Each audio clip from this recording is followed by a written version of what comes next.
Olá, seja bem-vindo a mais um episódio do GovCast. O seu podcast sobre governos.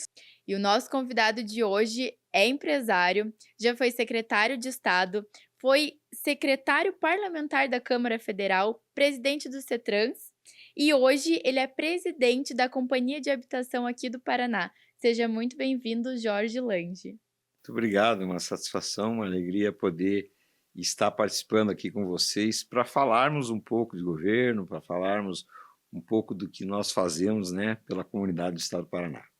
E para iniciar, a gente vai entregar um presente do GovCast para ele, com muito carinho. Muito obrigado. Muito obrigado.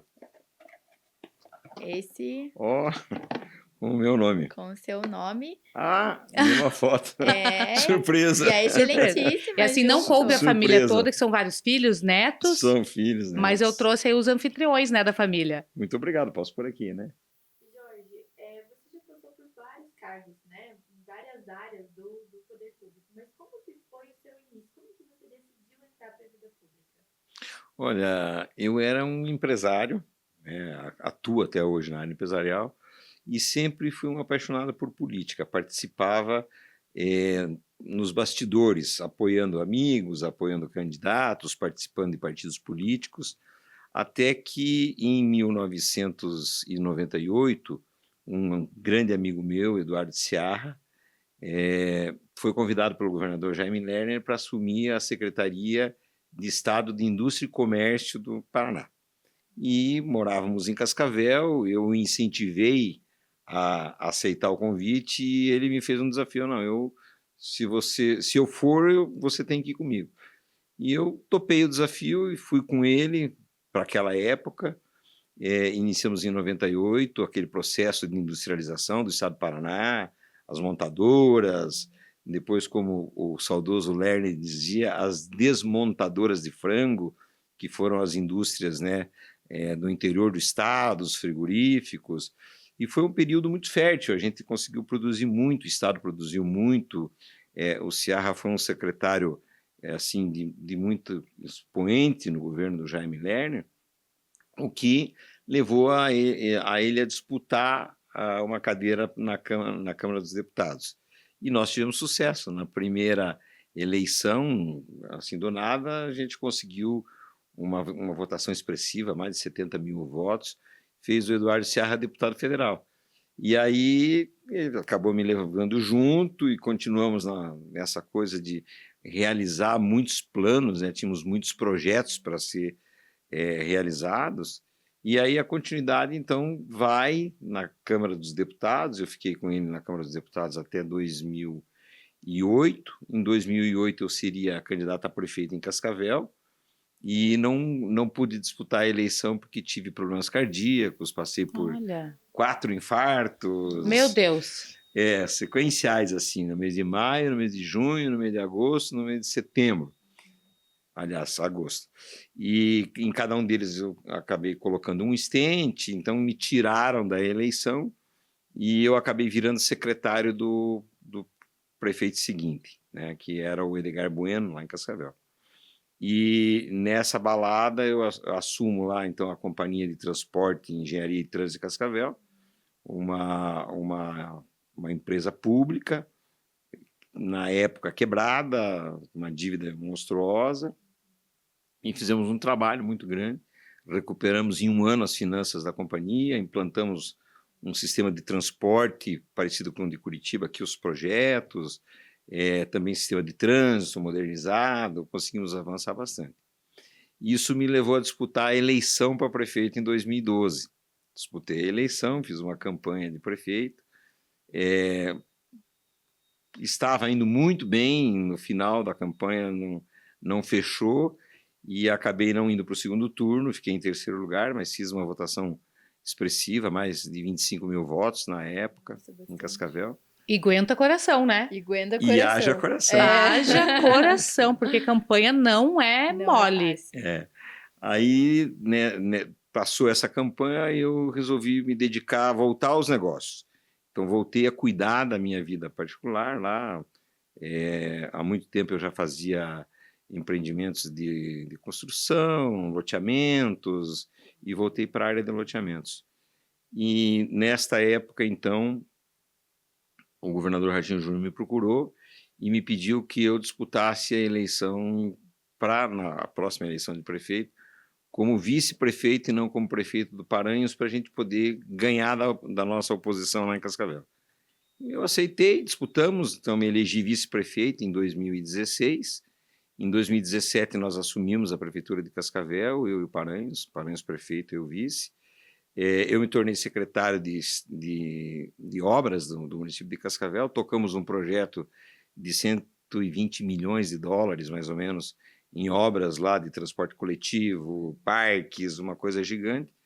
Logo na sequência vem o governador e me convida para vir para um outro desafio aqui em Curitiba para tocar a Coapar. E aí eu me licencio da prefeitura lá em 2018, e em 2019 me mudei para Curitiba para ajudar o governador aí a tocar o estado do Paraná, e estamos aqui até Que hoje. legal, E que hoje foi uma alegria de felicidade. estar aqui com vocês, E que baita participando. responsabilidade, né? E mostra também a confiança do governador com você, Nós né? temos uma relação muito boa de amizade, de companheirismo já de muito tempo, né? Sempre eu ajudando ele e ele me incentivando a tomar outros rumos e aceitar desafios. E ele costuma dizer, ó, que eu sou uma pessoa de tarefa, dá a tarefa que ele executa. Missão dada, missão cumprida. Missão dada, missão É cumprida. isso aí. Isso é importante. Com certeza. E a gente sabe que a Coapar ela tem um papel fundamental na política habitacional no Paraná. E a gente quer saber, desde a chegada do senhor até a presidência, quais foram os maiores desafios?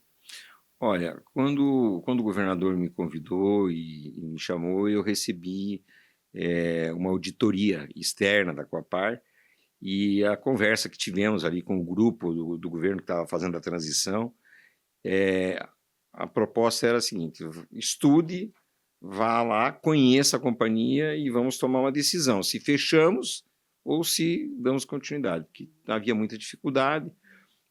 Vínhamos de um período difícil para a habitação, né, de 2015 em diante, ali até que a gente chegou no governo, muito poucas obras, porque o governo federal também passou, né, aquele impeachment da Dilma, depois a economia entrou em colapso, muito pouco se contratou, e a Coapar vinha, né, numa época de bastante dificuldade.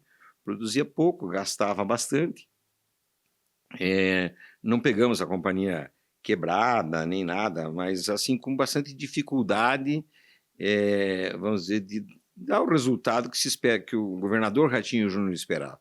Ele queria um grande projeto de habitação, e aí a gente tinha que entender se era com a Coapar ou se era fechando a Coapar e montando uma secretaria ou alguma coisa assim. Mas a gente entendeu que a Coapar ainda era saudável, ainda dava para tocar, e aí começamos então a desenvolver os programas que o governador encomendou. Ele fez uma encomenda, queria um grande programa habitacional que pudesse atender famílias de todas as classes, de todas as idades, e aí nos debruçamos e começamos a escrever um programa e também recuperar a parte financeira da companhia. É uma coisa assim que a gente tem bastante orgulho. No primeiro ano a gente conseguiu fazer uma economia de mais de 80 milhões de reais, então só em cortes e redução de contratos, mordomias, redução de frota, veículos, enfim, foi um choque de gestão, como o governador fez com o estado do Paraná. Nós não poderíamos fazer diferente, Gente, né? 80 milhões é muito dinheiro. Isso, e aí, então, aí começamos a andar, e começamos a fazer uma tentativa de fazer obras pela própria Coapar, com o dinheiro do Fundo de Combate à Pobreza, mas aí entendemos que o processo era muito lento. Aí o governador pediu pressa, e então aí a gente começou então a escrever os programas da forma como ele queria, né? Então aí se criou o programa Casa Fácil, e a gente conseguiu então dar o direcionamento e ganhar a velocidade da pandemia. Nos atrapalhou um pouco na sequência, né? Mas foi um período assim de bastante desafio, né? O primeiro ano vamos dizer, recriar um processo de produção e também enxugar a companhia, diminuir os gastos, Mas valeu bastante a pena A esse gente primeiro. percebe que valeu, que a gente vê que vocês não param, né? Não param. E assim, trabalho com eficiência é o Nossa. objetivo, né? Trabalhar com o máximo de Várias eficiência regiões do certeza. estado fazendo entrega, a gente vai comentar aqui ao longo, né? A gente vai falar sobre os Sensacional. programas, né? Mas antes da gente falar sobre os programas, ainda na parte dos desafios, eu queria saber como que vocês lidam com a parte da regularização fundiária? Porque esse é um desafio do Brasil todo, né? Então a gente vê que o nosso país ainda patina muito nessa área. Como que vocês lidam aqui no Paraná com essa parte de regularização fundiária? Olha, é um desafio, como você mesmo disse, muito grande. A lei de regularizações fundiárias, assim, sempre tentou-se fazer regularização fundiária, mas com muita dificuldade. Até que em 2017 o governo federal lançou uma lei específica, chamada REURB, que ela permite que se faça a regularização fundiária de áreas invadidas, enfim, com mais facilidade. E ela tem REURB-S, que é social, e REURB-E, que são áreas que as pessoas podem, por exemplo, pagar ou adquirir aquele imóvel onde não está regularizado. A Coapar trabalha para famílias de baixa renda, então a gente trabalha com a REURB-S, que é uma regularização fundiária, que a gente faz contratando empresas para fazer a documentação, fazer toda a transcrição imobiliária que é necessária, os projetos, e a gente não cobra das famílias. Então, as famílias recebem, ao final disso, o título de propriedade de forma gratuita. Mas ainda é muito moroso, porque é um processo que depende muito de documentos das famílias, depende das prefeituras, e, por final, quando você passa por todo esse processo, você ainda precisa dos cartórios, né, de registro de imóveis, que já tem assim, um volume de trabalho muito grande, muitos empreendimentos no Brasil todo, não é só aqui no Paraná. E aí a gente, então, enfrenta dificuldades cartoriais que são normais, porque a gente está regularizando uma coisa que não existia. Então, os cartórios são muito cuidadosos, então a gente tem uma demora. Esse processo no Paraná começou em 2018, foi feita uma primeira etapa, a gente teve que suspender ele no começo, porque o Tribunal de Contas fez algumas exigências que não contemplava da forma como estava sendo executado, a gente então retomou aquilo. De lá para cá a gente conseguiu fazer em torno de 18 mil unidades de famílias que tiveram imóveis regularizados. É bem pouco dizer para vocês que o Brasil é irregular. No Paraná nós temos mais de 800 mil propriedades irregulares. Tem municípios inteiros... Tem municípios inteiros que a matrícula é uma matrícula só. Então, lá tem prefeitura, tem escola, tem hospital, tem posto de saúde, as casas das pessoas, tudo está tudo numa matrícula só. Então, é totalmente irregular. E isso exige um processo... Isso prejudica a arrecadação do município? Não. Eles, na parte de IPTU, sim, óbvio, porque ele não pode arrecadar, mas na arrecadação estadual, ICMS, outros não.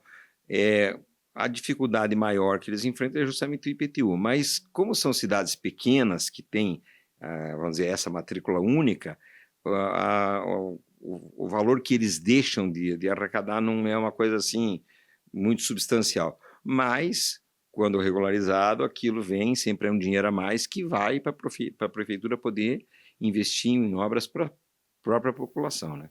É verdade. E tem uma outra reformulação política no âmbito habitacional, mas dessa vez federal, né? Que foi o fim do programa Minha Casa Minha Vida e a criação da Casa Verde e Amarela, né? Esse novo programa, né, que teve essa alteração, como que foi lidar com essa mudança na Coapar? Olha, o programa Casa Verde e Amarela, ele veio como troca de nome do Minha Casa Minha Vida. O governo Bolsonaro assumiu, e aí, para poder dar continuidade ou tentar fazer com que a gente tivesse um programa habitacional rodando, trocou o nome do programa para Casa Verde e Amarela e a gente continuou trabalhando. Nesse período aí, eu participei muito ativamente em Brasília.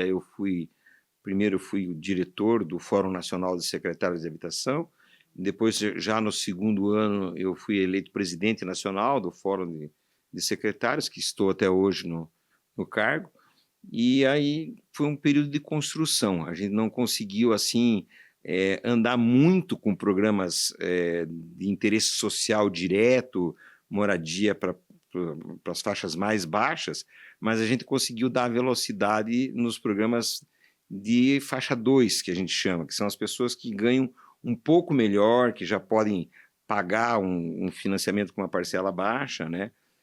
Foi aí que a gente, então, começou a andar com o nosso programa habitacional. Mas foi tranquilo, então, essa leve mudança? Foi. Depois, o término do mandato do presidente Bolsonaro e a volta do governo Lula, voltou o programa Minha Casa Minha Vida, que é o que está hoje em vigor. Mas é basicamente uma continuação o mesmo tipo de programa, né? E aqui no Paraná, vocês deram início a um programa aqui do estado, que é o Casa Fácil Paraná, né? Exatamente. E é um programa que tem como eficiência, né? Pelo que eu entendi, que eu consegui dar uma lida sobre esse programa, eu entendi que a eficiência é o ponto focal, né? Porque aí, além da parceria federal, também tem as parcerias com as empresas privadas. Você pode comentar um pouco mais pra gente sobre isso? Claro, claro. O governador, quando a gente começou a fazer os primeiros diagnósticos e apresentar os primeiros relatórios, ele estava tentando entender e perguntava por que é que não roda o Verde e Amarela, ou não rodava o Minha Casa Minha Vida, por que não tem lançamento de novos condomínios, de prédios, de casas, de conjuntos habitacionais, por que não tem? E aí nós, obviamente, já sabíamos a resposta, era em função de que as famílias não conseguem juntar um valor para poder dar entrada num financiamento, a Caixa financia só 80% do imóvel, mas ele determinou, reúna o setor privado, reúna o Sinduscom, chame as construtoras, vamos chamar todo mundo e pôr na mesa para conversar. E aí nós fizemos isso, trouxemos a Caixa Econômica, trouxemos a Secretaria Nacional de Habitação, colocamos todo mundo na mesma mesa e começamos a escrever as dificuldades, cada um dizer aonde que enroscava o programa. E aí a gente conseguiu ir desenvolvendo de tal forma que a gente criasse o programa Casa Fácil Paraná com o valor de entrada para as pessoas.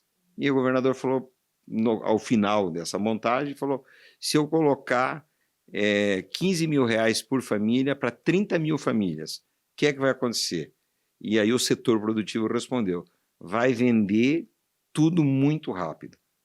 E aí o governador pôs 450 milhões de reais em um depósito só na Caixa Econômica, e nós começamos a operar o programa, pegou velocidade, em um pouco mais de um ano e meio, a gente já tinha contratado as 30 mil unidades com o valor de 15 mil reais. Só para ver se eu entendi. Então, o governo dá essa entrada e a família que adquire esse imóvel continua pagando?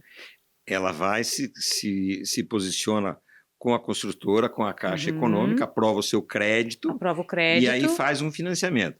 E importante dizer também que o governo federal também, no programa Minha Casa Minha Vida, também dá um subsídio, não igual o nosso que é fixo, mas um subsídio variável que vai de 10 a 55 mil. Em média, aqui no Paraná, 23 mil por família. Então o governo do estado dá 20 e o governo federal em torno de 23, o que faz com que a gente consiga ter, então, um volume muito grande de obras e que as famílias com menor renda consigam aprovar o financiamento e pagar uma parcela, na maioria delas, mais barato do que o valor de um aluguel. Aquele pontapé inicial que as famílias precisam, né? Aquela primeira ajuda, o primeiro empurrão. E com a agilidade da empresa privada, né? Com a agilidade que a gente deu. A gente conseguiu fazer isso em parceria com todo esse pessoal que trabalhou junto, é um trabalho de muitas mãos. A gente conseguiu fazer com que o programa fosse totalmente desburocratizado. Então, nós trabalhamos numa linha que é com a iniciativa privada e noutra linha que é com a área pública. Com a área pública, a única diferença é que a prefeitura doa o terreno e daí do terreno doado a gente tira aquele valor do terreno do valor da obra para custar mais barato para a família. E com a iniciativa privada faz todo o processo na Caixa Econômica e para aprovar com a gente, ela participa de um chamamento que está aberto o ano todo e quando a Caixa vem com o laudo de engenharia pronto, que essa empresa está pronta, em 2 dias a gente libera o recurso para que a obra possa tocar. Então, muito Ai, eficiente. as famílias devem estar muito felizes com isso, né? É. E Algo então, que era tão distante, agora ser possível. Isso é muito muito importante. rápido. E tem uma muito outra rápido. coisa que me chamou muito a atenção aqui, é que a Coapar trabalha com habitação rural e indígena. Coisa que a gente não vê em muitos estados, né? Que tem essa tensão. Como que esses projetos estão estruturados e qual tem sido o impacto dessa iniciativa nas comunidades? Olha, Nessas comunidades em si, né? esse programa, o nome do programa chama-se PNHR, Programa Nacional de Habitação Rural. Ele é um programa do governo federal. Esse programa atende famílias que moram na área rural, atende indígenas e atende quilombolas. Ele foi descontinuado no final de 2018. Então, a gente conseguiu concluir algumas obras aqui na Lapa, em Guaraqueçaba, de quilombolas, algumas no interior do estado, que eram propriedades rurais, e agora, no ano passado, esse programa retornou, né, com Minha Casa Minha Vida, retornou, e nós estamos contratando, nesse momento, 1.045 unidades, que são produtores rurais, de várias cidades do interior do estado do Paraná, que vão receber o recurso do governo federal, mais o aporte do governo estadual, para construir a sua casa na sua propriedade. Então, ele é um trabalho que fixa o homem no campo, são pequenos produtores, que muitas vezes moram em situações assim muito difíceis, assim, né, precárias, com um banheiro muito precário, a condição da casa muito ruim. Então, a gente atua em parceria com os municípios, também com o governo federal, e aí essas casas são construídas, então, nas propriedades para que eles possam se manter no campo, né, e com uma qualidade de vida mais digna, né? Olha Isso é só. muito bom. Não, atenção, né? É. O Paraná é diferenciado, né? A gente percebe, assim, que o olhar do Paraná para as pessoas e para o desenvolvimento social é um olhar diferenciado, e a gente tem visto isso com todos os secretários que estão vindo aqui. É unânime, assim. Todos que a gente já teve o prazer de entrevistar mostram, né, esse olhar do governo do Paraná para as pessoas, para as famílias, pensando no desenvolvimento econômico, na qualidade de vida Um governo para as pessoas, né? Exatamente. Com Uma atenção. coisa que eu acho que é importante eu salientar também, que essa primeira etapa que a gente cumpriu dos 450 milhões e 30 mil famílias, quando ela terminou, o governador autorizou uma segunda etapa, onde a gente entrou com mais 40 mil unidades e a gente subiu o valor de 15 para 20 mil reais. Então, o programa hoje já atua para as famílias com um valor de 20 mil, não mais de 15, né? E a meta também, que era 30 mil, e depois o governador botou mais 40, daria 70, já foi colocada por ele, pelo doutor Darcy Piana, que me pegou numa dessas e perguntou, viu, falta muito para cumprir a meta? Falei, está praticamente cumprida. Falei, viu, tem 2 anos e meio de governo ainda, vamos aumentar para 100 mil. Vamos dobrar a Olha meta. que beleza. Olha Tá só. igual aquela história do dobrar a meta. Dobrar a meta. Não, isso a verdade. gente sabe que ele gosta de fazer, igual aquela questão da Assembleia, o que os deputados economizaram, ele dobrou. Então ele gosta de dobrar. No asfalto novo, né? Isso, Asfalto muito. novo, vida Não, nova. acho que ele foi para as creches também, que ele Isso. mandou bastante Também, recurso. várias iniciativas. Né? Várias iniciativas. Isso aí Esse é cultural, É dobrar. um governo, até pegando o teu gancho, né? É um governo que o governador Ratinho Júnior ele consegue ser uma pessoa, seja, ele é muito jovem, tem 44 para 45 anos. Ele consegue comandar um estado fazendo obras gigantescas, de grande porte, gerar emprego, cuidar de educação, enfim, ele é um combo total, né? E ainda consegue estruturar programas que vão de encontro às necessidades diretas das pessoas, dos mais humildes. Então, você veja a capacidade de governança, né? Mas eu acredito desse também nosso porque ele tem governador. o time dele, pessoas que ele escolhe a dedo, são pessoas preparadas. É, Porque Time, sozinho, time bom, sim, com a gente, certeza. a a gente gente não vê, consegue muita coisa. Então tem que ter uma equipe bem a gente preparada. vê que o time tá muito bem alinhado, Em assim. sintonia, né? Em sintonia, exatamente. E outro programa, como diz você, que o Paraná é mitidinho. Ah, ele é É, mitidinho. mitidinho. Outro programa muito legal é o programa, deixa eu até me lembrar aqui o nome, Viver Mais, que é um programa voltado para o público idoso, né? Então, esse cuidado e ainda trazendo a participação do município, né? Tem o envolvimento do município. Você pode comentar pra gente esse programa? Olha, esse é uma das meninas dos olhos do governador. O governador, quando nos encomendou os programas habitacionais, ele fez questão de dizer que a gente tinha que ter muito cuidado para poder atender as pessoas de mais idade. E o porquê de atender a pessoa de mais idade? Porque as pessoas vão chegando ao final da vida, os filhos estudam, casam, mudam de cidade, vão embora, ou às vezes moram longe, Mudou de país, muda né? de país, e aí essas pessoas acabam se tornando tristes, sozinhas, e aí a convivência não é boa, a saúde também já vai se debilitando em Começa a desenvolver função, outras doenças, né? Por conta por causa de depressão, essa coisa toda. Isso. Então ele criou um programa que o nome é Viver Mais, mas é condomínio do idoso.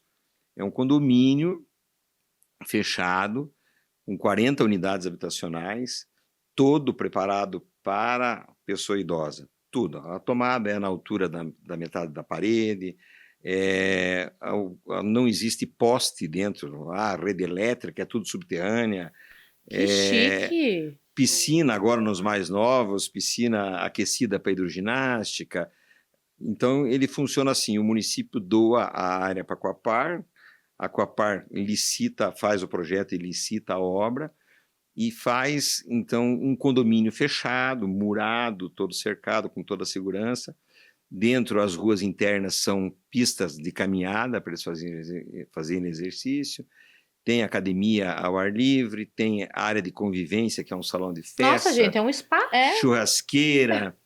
Tem Que lá tudo! o ambulatório médico, tem a piscina, agora os mais novos, tem a piscina de hidroginástica, horta comunitária do lado de fora, na altura da cintura, para não ter que se abaixar. Já quero reservar Olha, minha vaguinha lá daqui a muitos anos, porque Muitos olha, é um anos. Eu já estou spa. qualificado, eu estou buscando a minha A vaga. partir de que faixa etária? 60 anos. Olha, E é um programa muito legal, porque assim, a gente leva para eles conviver com pessoas da mesma idade, né?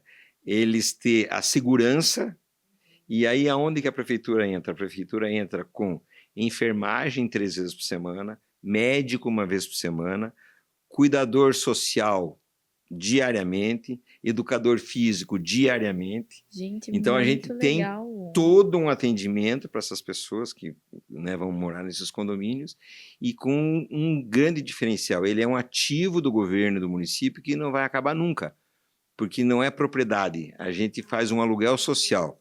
A pessoa tem que ter renda, mais de 60 anos, e aí ele paga o equivalente a 15% de um salário mínimo como aluguel para ele um valor morar lá. simbólico.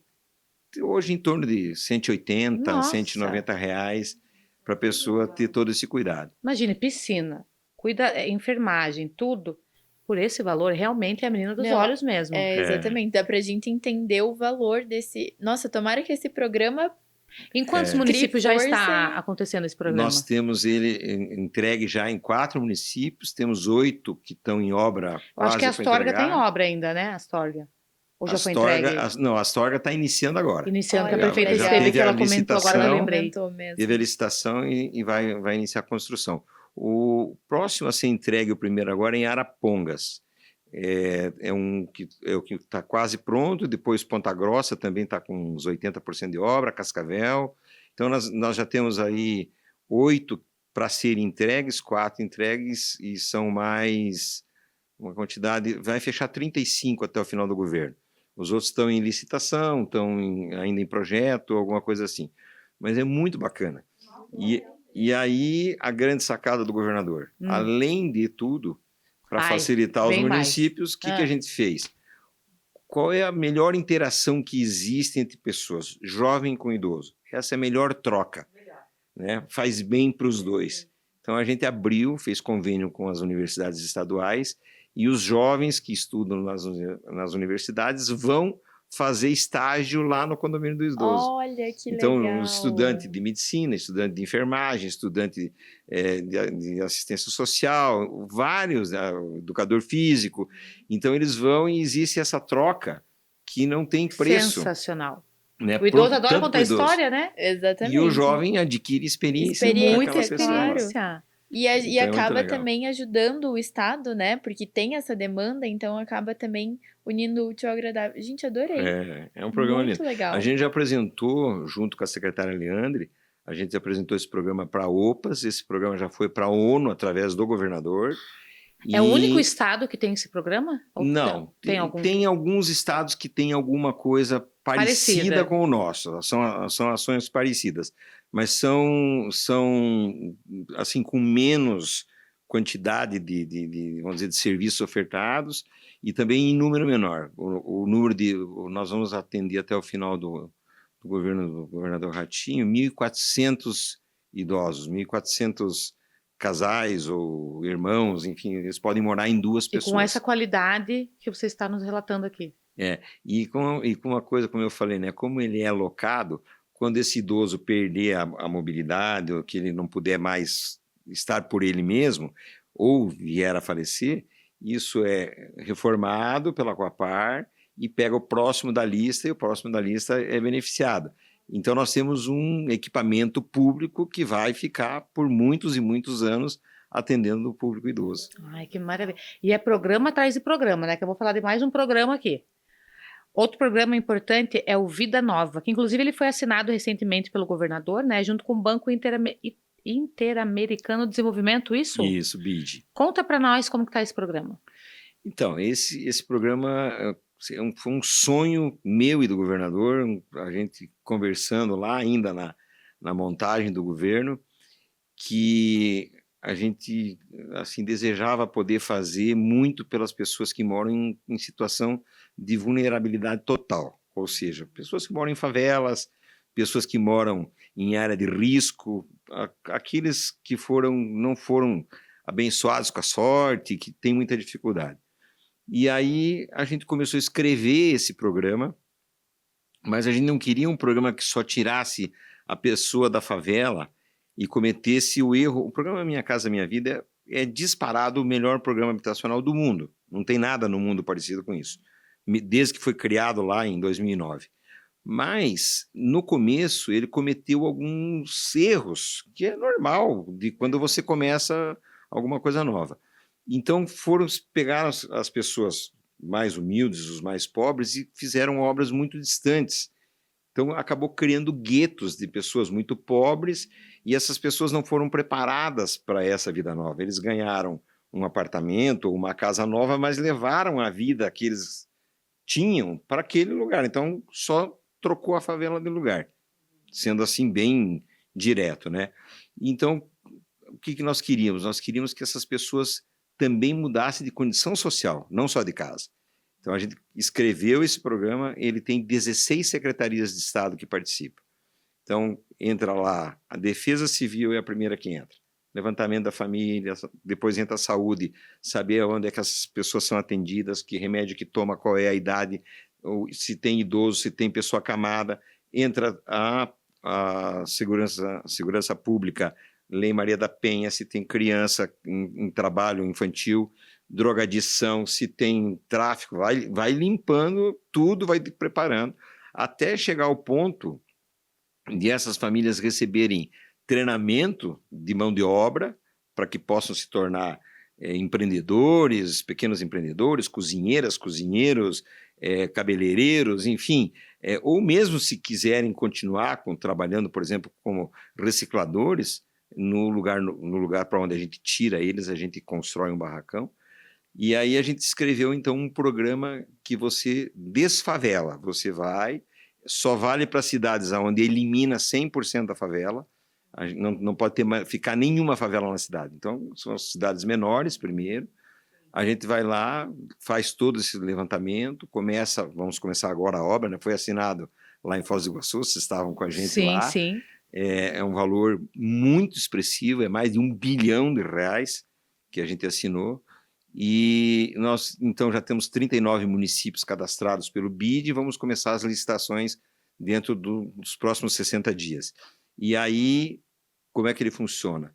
Todo esse trabalho feito com as famílias, a área onde estava, ela vai ser recuperada e devolvida para a sociedade em forma de praça, parque, alguma coisa, e essas famílias mudam de endereço, vão para casa nova e mudam de vida. Então, por isso que o programa chama Vida Nova, porque eles vão sair dali, as crianças na escola, as pessoas trabalhando, a saúde funcionando e elas adquirindo hábitos que não têm, porque não tem a condição, é de É uma muito mudança de vulnerável. mentalidade. Não é só uma mudança de Exatamente. casa, é uma mudança de mentalidade. E de Exatamente. realidade, né? E de Com realidade. Pra certeza. onde daí? Aham. Eu queria conversar com você, na verdade. Peraí, deixa eu. Eu acho que a gente já pula direto pra cá, Qual que você tá? Que eu não tô no vendo. 13. Ah, no 13? Tá bom. Aham. E o que uma coisa assim, mais olhando para o Brasil, né? Não olhando agora só para o Paraná, mas com a sua experiência. O que você acredita que precisaria mudar para a gente mudar no Brasil a realidade da habitação, né? A habitação dessas pessoas que precisam hoje do Estado dando essa força. O que você acha que é fundamental para que haja essa mudança? Olha, na verdade, esse é um programa gigantesco, né? O Brasil tem um déficit habitacional de mais de 6 milhões de famílias que precisam de casa. É muita gente e o investimento é gigantesco. Então, na verdade, a habitação acontece aonde o gestor tem vontade. Então, o que aconteceu com o Estado do Paraná? O Estado do Paraná, em função da história do governador Ratinho Júnior, do desejo dele de proporcionar para as pessoas aquela dificuldade que ele passou, ele conta essa história da vida dele, ele passou essa dificuldade e ele quer devolver para a sociedade isso. Então, primeiro ponto, a pessoa que está gerindo tem que ter vontade. Nas cidades do Paraná, onde a gente conseguiu os maiores volumes e onde a gente conseguiu atuar de maneira mais forte, foi onde os prefeitos abraçaram a causa. E não é diferente no Brasil. A gente precisa de alguém que tenha isso no DNA, que queira fazer isso pelas pessoas e que se disponha a colocar um orçamento. O Brasil carece de uma política pública de longo prazo, com um orçamento definido e que não mude a cada vez que muda o governante. Muito importante isso. O programa Casa Fácil do governo do Paraná, ele é um programa de Estado, ele é lei, foi criado através de lei, tem fonte orçamentária e ele é duradouro. O programa Vida Nova, que ele tem, é uma coisa assim audaciosa, de não ter nenhuma favela no Paraná daqui a 15 anos. E a gente deixou o caminho preparado e está dando os primeiros passos. Deixamos fonte orçamentária, deixamos a maneira de executar, basta que aquilo seja seguido, é muito possível que a gente atinja, talvez não nos 15, talvez com um pouco mais. E o Brasil precisa disso, o Brasil precisa de planos de longo prazo, o Brasil precisa de pessoas que olhem para a habitação com um olhar diferenciado e vejam que a vida das pessoas começa na casa. Lá é o Porto Seguro, lá é que você volta todo dia, lá que estão os teus bens mais preciosos. Filho, filha, marido, mãe, enfim. A gente tem que ter esse olhar do governante para a nação brasileira, para as pessoas que não têm moradia, que são mais de 6 milhões. E eu acredito que se num passe de mágica hoje a gente conseguisse fazer 6 milhões, daqui a um ano a gente teria mais 6 milhões. Por quê? As pessoas que moram em moradia de favor, que moram no quintal da mãe, que o dia que perceberem que também podem, vão vir correndo para essa fila. Então a gente precisa de um programa de longo prazo, de orçamento, fonte de orçamento fixa. Olha, tanto por cento do orçamento da nação é para habitação. dessa forma eu acredito que a gente possa, aí no médio e longo prazo, resolver o problema da habitação do Brasil. E agora, para fechar com chave de ouro aqui essa entrevista, a gente gostaria de perguntar, né? Olhando toda a sua trajetória até aqui, qual foi o maior aprendizado na gestão pública que você vai levar para a tua vida toda? Olha, eu acho que o ensinamento maior, eu diria que vem daquilo que a gente traz de berço, né? Que é você trabalhar com muito empenho, de você não esquecer das suas origens, de você ter humildade e você ter muita vontade, porque o poder público, a vida pública, ela não é tão atrativa quanto a vida privada. Na vida privada você tem mais oportunidades de crescimento. Para quem trabalha seriamente, para quem faz o dever cívico de vida pública. E o exemplo é o nosso governador Ratinho Júnior. Olha o tamanho desse governador, que consegue ser humilde, que consegue manter as suas origens, que consegue se conservar num patamar próximo do povo, uma pessoa super acessível. Então, eu levo de lição, ao final, aí quem sabe daqui a um ano e pouco, de que com muito esforço, com muito empenho, com as pessoas que têm vontade de cuidar das pessoas, é possível fazer. Mas, como eu disse antes, né, tem que ter uma pessoa que tenha essa coragem, esse desejo. É verdade. É verdade. Jorge, foi um prazer enorme receber você aqui no Govcast. Eu fiquei maravilhada com tanto de programa, de ouvir você falar, e dá para sentir no tom da tua voz que esse carinho, esse olhar que o governador tem com as pessoas, ele também passou para você, e hoje a gente vê que você também tem esse esmero em cuidar do desenvolvimento do Paraná. Então, a gente fica muito feliz. Realmente foi um prazer imenso receber você aqui no Govcast. Eu que agradeço. Muito E as obrigado. portas estão sempre abertas. A gente Com espera certeza. receber você aqui com inúmeros programas para a gente contar para o pessoal que está nos acompanhando em casa. É isso aí. Muito obrigado pela oportunidade. Quem sabe daqui uns dias a gente não tem aí novas modalidades que a gente possa estar contando para vocês Com e para as pessoas certeza. que acompanham vocês. Então, uma alegria muito grande. Muito obrigado pela oportunidade. Que bom, muito obrigada. Obrigada. Para você que nos acompanha, curte, comenta, compartilha, se inscreve no canal. E fiquem ligados no próximo episódio. Tchau! Tchau!